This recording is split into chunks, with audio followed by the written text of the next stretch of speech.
Stop paying to be famous. Jasmine Crockett's words detonated in Congress before 28 million Americans, ripping open Donald Trump's $3.4 billion scandal.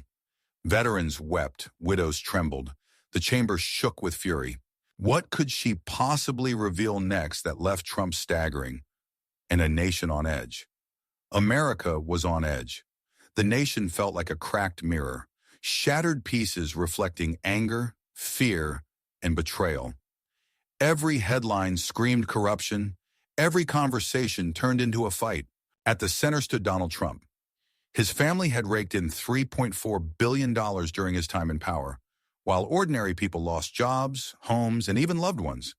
To millions, it felt like he'd sold the presidency the way you'd sell ad space on a billboard. In a diner in Ohio, a veteran tapped the rim of his coffee cup, medals hanging loose on his chest. His voice was low but heavy. "I bled for this country. He bled it for cash." Across Detroit, a retired factory worker stared at the foreclosure notice stuck to his front door. His hands shook as he whispered, "I paid taxes. He took the profits. Where's the justice in that?" And in Texas, a widow pressed a photograph of her husband against her chest.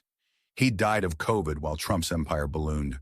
Tears streaked her cheeks as she murmured, "They said leaders protect us." He protected himself. These weren't news stories. They were scars, deep, painful, and impossible to ignore. America wasn't just angry. It was tired, betrayed, desperate for someone to finally speak the truth.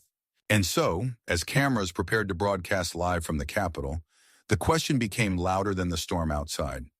Could one voice inside Congress finally cut through the noise? But in the middle of this storm stood one woman ready to fight back.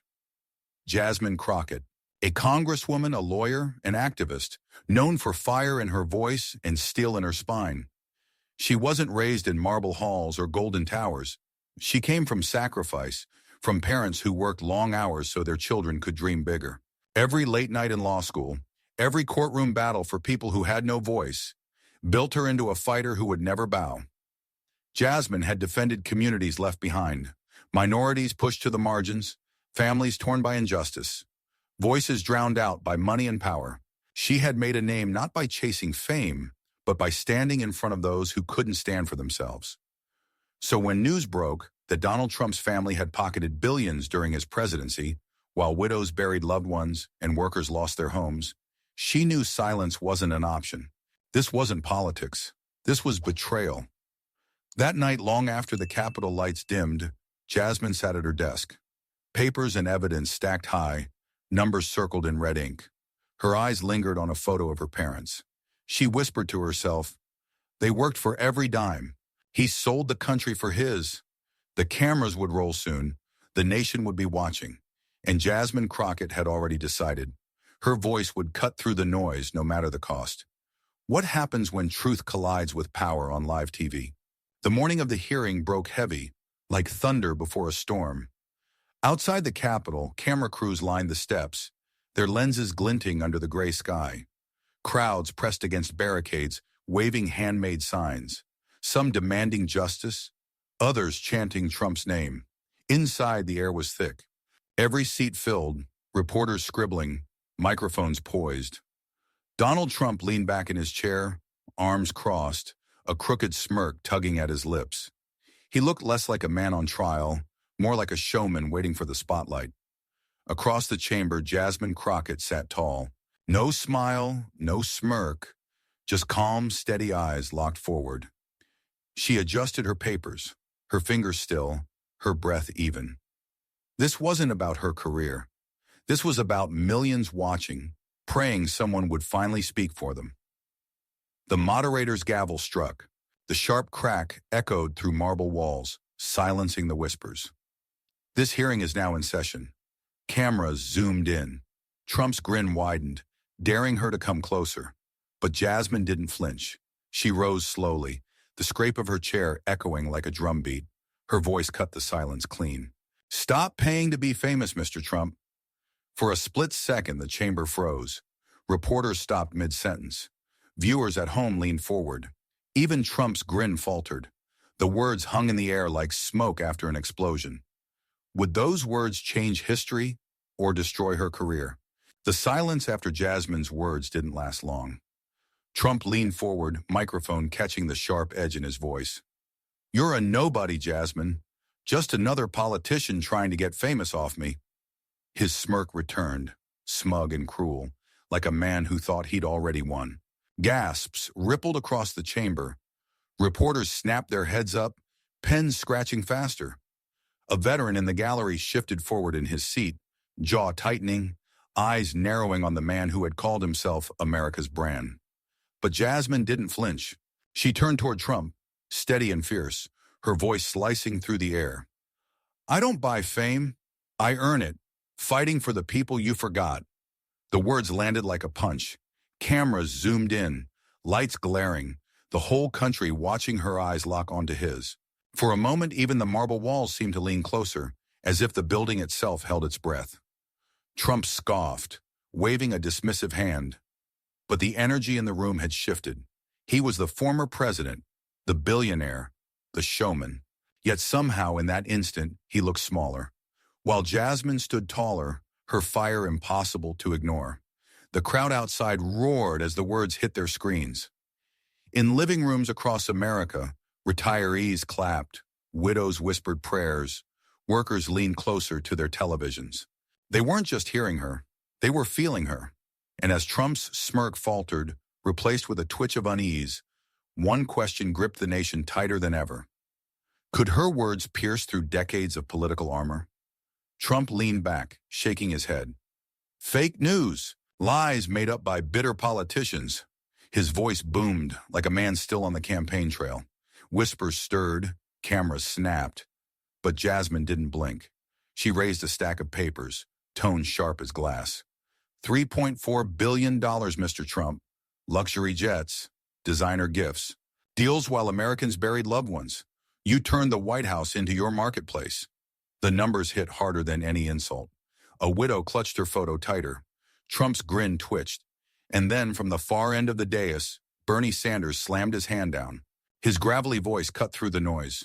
"This is not politics. This is betrayal." The words hung heavy, undeniable, like a gavel strike in the heart of America. Outside the Capitol, crowds erupted. Inside living rooms, phones buzzed with breaking news alerts. On social media, hashtags like Justice Not Fame and Stop the Sellout surged within minutes, flooding feeds, drowning out Trump's bravado. The chamber was alive now, pulsing, divided, electric. Truth and power had finally collided in the same room. The question that gripped the nation was simple. Would the truth hold in a room built on power? Outside the Capitol, the chants shook the air. Inside, the chamber buzzed like a live wire. But the real story was unfolding far beyond those marble walls, across the living rooms, diners, and nursing homes of America. In a roadside diner in Pennsylvania, truckers stopped mid-bite, fries cold on their plates, eyes locked on the mounted TV. One muttered under his breath, "She's saying what we've all been screaming for years." In a nursing home in Florida, veterans sat shoulder to shoulder, medals glinting faintly under fluorescent lights. Some shook their heads in disbelief. Others wiped at eyes they swore had gone dry decades ago. "About damn time," one rasped. In Detroit, a widow clutched the remote so tight her knuckles whitened. She whispered to the screen as if Jasmine could hear her. "Don't back down. Not now." And in living rooms coast to coast, families leaned closer, children asking, "Who is she, Mom?" As if meeting a hero for the first time. Back in the chamber, Jasmine felt it, the weight of millions pressing behind her, unseen but undeniable. Her shoulders squared, her voice steadied, not just for herself, but for every pair of eyes watching. Trump, meanwhile, shifted in his seat. The smirk was still there, but thinner, tighter, like a mask cracking under the lights. His jaw clenched, his hands twitched, yet he forced the same defiance into the microphone. He had always thrived on being untouchable, but now the nation wasn't just watching him, it was judging him.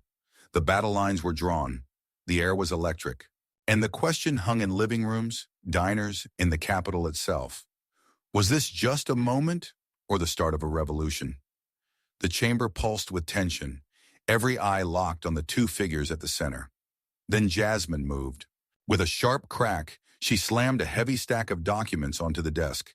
the sound slicing through the air like a gunshot. Pages scattered, headlines in bold red ink flashing at the cameras. Her voice carried, steady and unflinching. $3.4 billion, Mr. Trump. While Americans lost their homes, while families buried loved ones, you sold the presidency like a billboard. Gasps shot across the chamber. Reporters jolted upright, pens scratching furiously. On the gallery floor, a veteran gripped the railing so tight his knuckles whitened. Outside phones lit up instantly. CNN, MSNBC, Fox, all pushing breaking news banners. 3.4 billion bombshell. Trump shifted. The smirk faltered, replaced with a bead of sweat crawling down his temple. He leaned into the microphone, his voice trembling but loud. Fake. All fake. Lies made up to destroy me. But his words rang hollow. The documents lay between them. Black ink bleeding truth into the polished wood. The camera zoomed in. Luxury gifts cataloged line by line. Billion-dollar figures circled in red. Proof that no slogan could erase. Whispers swelled into roars. Lawmakers exchanged wide-eyed looks. Some leaned back in their chairs, stunned. Others nodded grimly, as if they'd known but never dared say it aloud. The chamber felt less like a hearing and more like the opening moments of a trial. Jasmine stood firm, eyes locked on Trump, her hands still resting on the pile of evidence like a gavel yet to fall. The nation leaned closer, hearts pounding with one question. Could paper and ink bring down a giant? The documents still lay heavy on the desk, but Jasmine wasn't finished. She turned toward the gallery, her voice softer now, but sharper than any blade. This isn't just about numbers. This is about people. A veteran rose slowly, cane trembling in his grip. His uniform jacket sagged on weary shoulders, metals catching the light. His voice cracked, but his words cut through the chamber like steel. I bled for this country. He bled it for cash. The room went still. No one moved. No one dared breathe. Even the cameras seemed to hesitate, afraid to blink and miss a second. Then from the front row, a widow stood clutching a framed photograph. Her hands shook, tears streaming down her face. Yet her voice rang clear. I buried my husband while he cashed checks. The chamber cracked under the weight of her grief. Reporters lowered their pens. Commentators in the press box sat frozen, speechless. In the gallery, strangers reached for each other's hands, sobbing quietly as the truth settled like a storm cloud over marble walls. Trump's face twisted, red with fury. He slammed a fist against the table, the sound jolting everyone in their seats. Lies, all lies, he barked, but his anger only deepened the silence around him. Jasmine didn't flinch. She let the voices of the forgotten hang heavy, unshakable, undeniable. For the first time, the chamber wasn't echoing with politics. It was echoing with pain. And across America, millions wiped their eyes, whispering the same question. Could stories of the forgotten rewrite America's memory? Trump's face burned crimson. His fist slammed the table again, rattling the microphone, his voice a roar. This is a witch hunt. I am the brand of America. The words echoed like a tantrum inside marble walls, bouncing back hollow, desperate. Gasps swept through the chamber. Some lawmakers shifted uncomfortably. Others looked away. For years, his bravado had drowned out critics, but today his shout sounded less like power and more like panic. Jasmine stepped forward, her voice calm but cutting like glass. No, Mr. Trump, you are not the brand. You are the bill, and the people are done paying. The line landed like a lightning strike. For a moment, silence held the room hostage. Then all at once the chamber erupted. Applause thundered, hands slamming against desks, voices rising together. Justice! Justice! Justice! Reporters fumbled to capture the scene, cameras panning wildly, microphones struggling to compete with the roar. The marble chamber, usually restrained and sterile, felt alive, shaking with the fury of a nation finally speaking through one voice. Outside the Capitol, the chants echoed back like a chorus. Thousands pressed against the barricades, fists raised, homemade signs waving high. Split screens lit up televisions across America. Inside, lawmakers chanting. Outside, citizens chanting the same word. Justice. The sound rolled like a wave across the country. Trump sat frozen, the smirk gone, his eyes darting. searching for control he no longer had. For the first time in years, he wasn't commanding the stage. He was cornered by truth. Then from Trump's own side of the chamber, a shock. Senator Graham leaned forward, microphone trembling in his grip. His voice, low but clear, cut through the noise. If these numbers are true, then even I cannot defend this. Gasps tore through the chamber. Cameras swung instantly, reporters nearly falling over themselves. For the first time, Trump wasn't just facing his enemies. He was losing his friends. And as Jasmine stood firm, her hands steady on the stack of evidence, one question spread through streets, homes, and screens alike. When the people speak, can even power resist? Trump's face burned crimson. His fist slammed the table again, rattling the microphone, his voice a roar. This is a witch hunt. I am the brand of America. The words echoed like a tantrum inside marble walls, bouncing back hollow, desperate. Gasps swept through the chamber. Some lawmakers shifted uncomfortably. Others looked away. For years, his bravado had drowned out critics, but today his shout sounded less like power and more like panic. Jasmine stepped forward, her voice calm but cutting like glass. No, Mr. Trump, you are not the brand. You are the bill, and the people are done paying. The line landed like a lightning strike. For a moment, silence held the room hostage. Then all at once, the chamber erupted. Applause thundered, hands slamming against desks, voices rising together. Justice! Justice! Justice! Reporters fumbled to capture the scene, cameras panning wildly, microphones struggling to compete with the roar. The marble chamber, usually restrained and sterile, felt alive, shaking with the fury of a nation finally speaking through one voice. Outside the Capitol, the chants echoed back like a chorus. Thousands pressed against the barricades, fists raised, homemade signs waving high. Split screens lit up televisions across America. Inside, lawmakers chanting. Outside, citizens chanting the same word. Justice! The sound rolled like a wave across the country. Trump sat frozen, the smirk gone, his eyes darting, searching for control he no longer had. For the first time in years, he wasn't commanding the stage. He was cornered by truth. And as Jasmine stood firm, her hands steady on the stack of evidence, one question spread through streets, homes, and screens alike. When the people speak, can even power resist? The chamber shook under the weight of Jasmine's words. But then it happened. A veteran in the gallery, the same man who had whispered his pain hours earlier, suddenly rose to his feet. His cane clattered to the floor as his voice thundered through the silence. Enough! The single word cracked like a rifle shot. Every head turned, every camera swung to him. His chest heaved, metals glinting under the lights, his face etched with decades of sacrifice. And then the room erupted. Democrats shot to their feet, applause exploding like rolling thunder. Independents followed, clapping harder, louder, their voices rising above the chaos. Even Republicans who had sat frozen, silent and rigid, finally stood, hands coming together in reluctant, undeniable applause. The chamber was no longer divided. It was one. Outside, the echo was even louder. Thousands of voices surged through the streets of Washington. Handmade signs waved like flags in the storm. America is not for sale. The words pounded against the Capitol walls, fusing with the chants inside until it felt like the entire nation was breathing in unison. Trump's face drained of color, his lips pressed tight. For once, no slogan, no insult, no performance could drown out the sound of America roaring back. And in that moment, with palms slamming desks and fists pounding the air, the truth became undeniable. The people had found their voice, and it was louder than power, sharper than wealth, stronger than fear. Could this be the moment America finds its voice again? The chamber was still vibrating with the roar of the people's chorus when Jasmine stepped forward. She raised her hand, not to silence them, but to steady the moment. The room hushed as if pulled by gravity, millions watching from screens leaning in, waiting.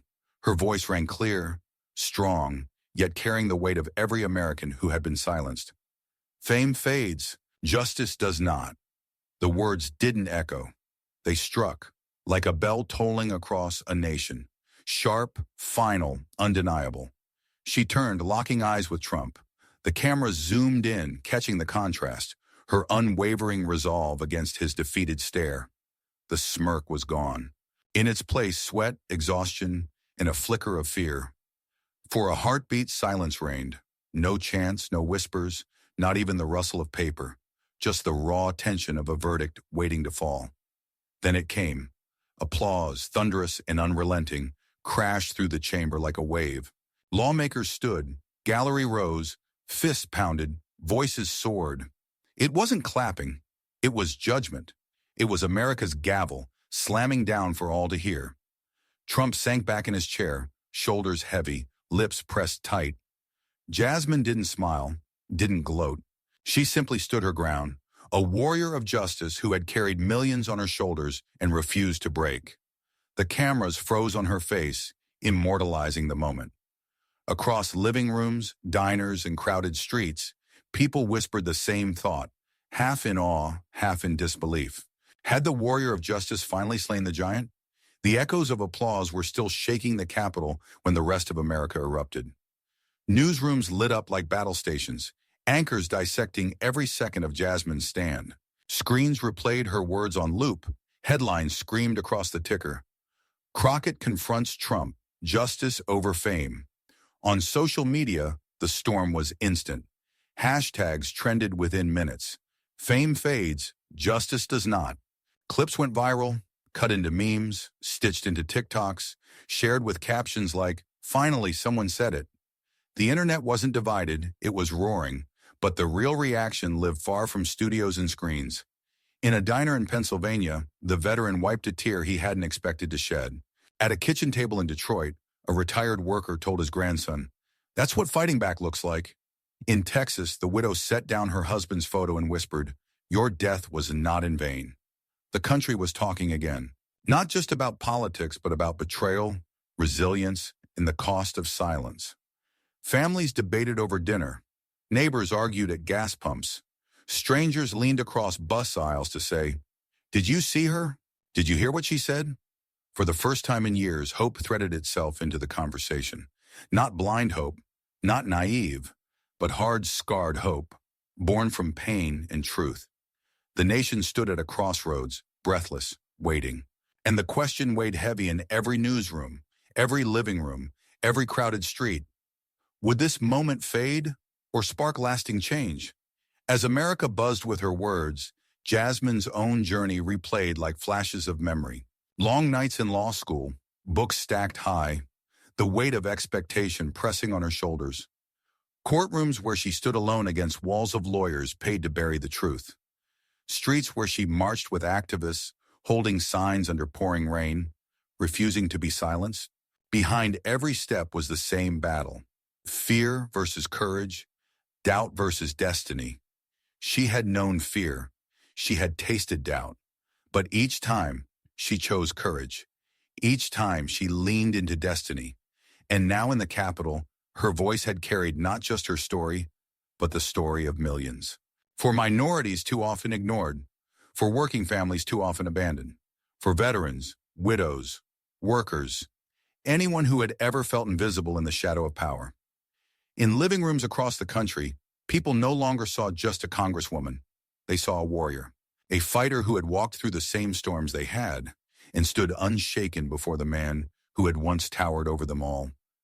Commentators tried to label her progressive, firebrand, agitator. But in that moment, she was something larger. She was justice in flesh and blood. She was the reminder that truth, though bruised and battered, still had teeth. And as America stared at her image frozen on their screens, one question pulsed louder than the headlines, louder than the chants outside. Could one woman's courage reshape America's conscience?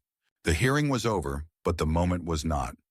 As Jasmine gathered her papers, the veteran in the gallery pushed himself to his feet. His cane wobbled, his body shook, yet he stood tall enough to raise his trembling hand to his brow. A crisp salute. One soldier's verdict on a warrior of justice. From the front row, the widow moved forward, tears still shining in her eyes. She wrapped her arms around Jasmine, clinging tight as if she were holding on to hope itself. The cameras caught it, and millions watching felt their own throats tighten. It wasn't politics. It was humanity. Then the sound grew, first inside, then spilling out. A chant, raw and relentless, rising from the chamber and colliding with the roar outside. America is not for sale! America is not for sale! Thousands of voices fused into one, echoing through marble, through streets, through screens. Jasmine didn't smile, didn't bask. She simply stood still, her eyes wet, her shoulders firm, letting the people's chorus carry her higher than any headline ever could. In that moment, she was no longer just a congresswoman. She was the vessel of their verdict. The narrator's voice closed in over the roar, steady and unyielding. America is not for sale, not now, not ever. The screen faded to black. White letters burned onto the silence. Share this story if you believe justice belongs to the people. And in the quiet heartbeat that followed, one final question cut through, daring every viewer to choose. Will you stand silent, or will you stand with her? When power treats a nation like a billboard, it takes courage to remind the world that justice is not for sale. Jasmine's stand shows us that one steady voice can carry the weight of millions. In your own life, how will you choose to let truth, not fame, speak through you? If Jasmine's stand against power stirred something in you, don't let it fade into silence. Like, share, and subscribe to First Shock, where justice echoes louder than fame. Tap the bell, because tomorrow it could be your story. And tell us in the comments, was there a moment tonight that spoke to your heart? Your voice matters here. This dramatized story is inspired by real struggles and real people. All characters and dialogue are fictionalized for commentary and education. It is not intended to defame or mislead, but to inspire reflection and civic awareness. Thanks for watching.